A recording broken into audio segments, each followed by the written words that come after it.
دانشجوی 27 ساله بی‌دلیل اعدام شد. برای اعدام این دانشجوی معماری، زندانی سیاسی که بیگناه بود. این روند یک روند عادلانه خب طبیعتاً طبق قوانین حتی جمهوری اسلامی هم نبوده. باز هم یک بیگناه دیگر رو اعدام کردید. عقیل کشاورز اما که بود؟ سال 1403 در شبکه‌های اجتماعی چشمش به تبلیغات موساد برای جذب همکاری می‌خورد. افسر موساد که من باهاش ارتباط داشتم خیلی صمیمی با من صحبت میکرد. در واقع خودش هم به من گفته بود که روانشناسه، از در دوستی با من وارد شده بود و همه چیز منو میشناخت، با من کاملا رفتار میکرد که انگار منو کامل درک میکنه. با یک کلیک ساده در سیاه‌چاله‌ای میافتد که در نهایت به تاریکی مرگ ختم میشود.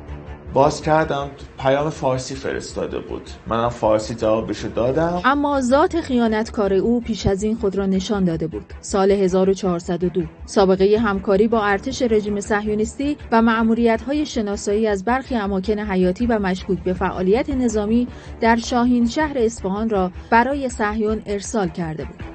و یک سال بعد با یک پیام تبلیغاتی با طعمه پرداخت مالی، بورسیه تحصیلی و مهاجرت در قلاب صهیونیست‌ها می‌افتد. افسران هادی صهیون به او وصل می‌شوند. آموزش‌های گسترده‌ای برای ارتباط امن در بستر واتساپ، رعایت ملاحظات امنیتی در انجام مأموریت‌ها و ضد بازجویی هنگام بازداشت را به او آموزش می‌دهند. هرچند داخل خود مأموریت‌ها به من میگفتن که کجا بایست، چجوری عکس بری، چه چیزهایی داخل عکس بیفتد.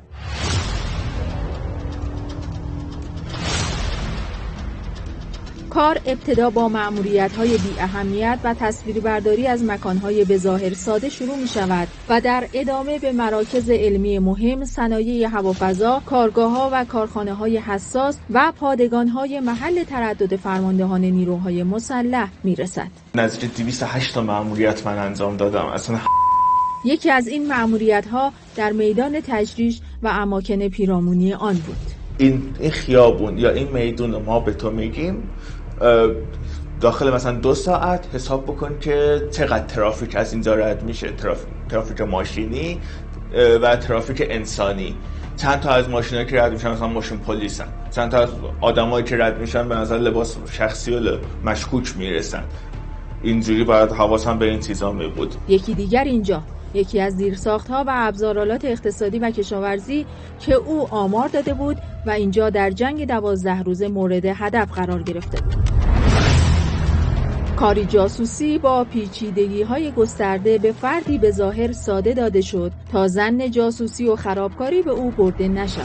یه مأموریت خرابکاری بود به من دادن که جلوی دفتر دعوا را بندازم.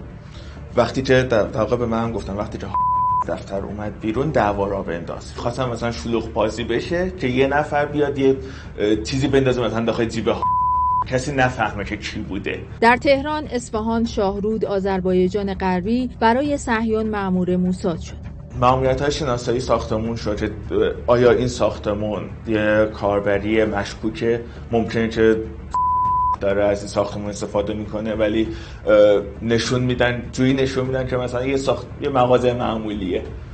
ما این مشخصات رو بهت میدیم، اینا رو باید بررسی بکنی، بر اساس اینا مشخص میشه که آیا این ساختمون سرکاریه یا ساختمون واقعیه.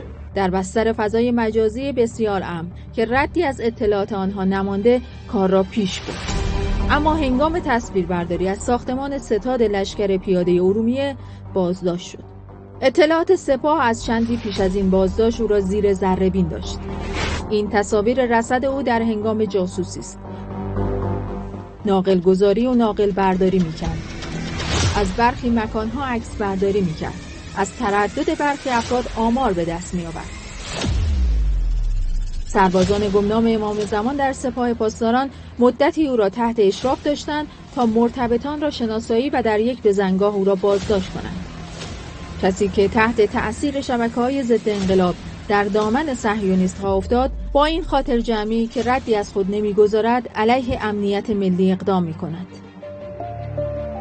و در کشتن هموطنان در جنگ با صهیون همدست می‌شود. اکنون به دلیل ارتباط با رژیم صهیونیستی که اشد مجازات را در قانون دارد به افساد فی‌الارض محکوم شد. کسی که موساد به او وعده پشتیبانی همه جانبه از زندگیش در صورت لزوم فراری دادنش و تأمین مالی کاذب داده بود، نه تنها حامیش نشد، بلکه در حمله به زندان اوین قصد حذف او را داشتند. میگن که بهت کمک میکنیم. رو سر من بمب انداختن. منی که برای خودشون کار کردم خواستم منو بکشن. آمنه سادات ذبیح‌پور، خبرگزاری صدا و سیما.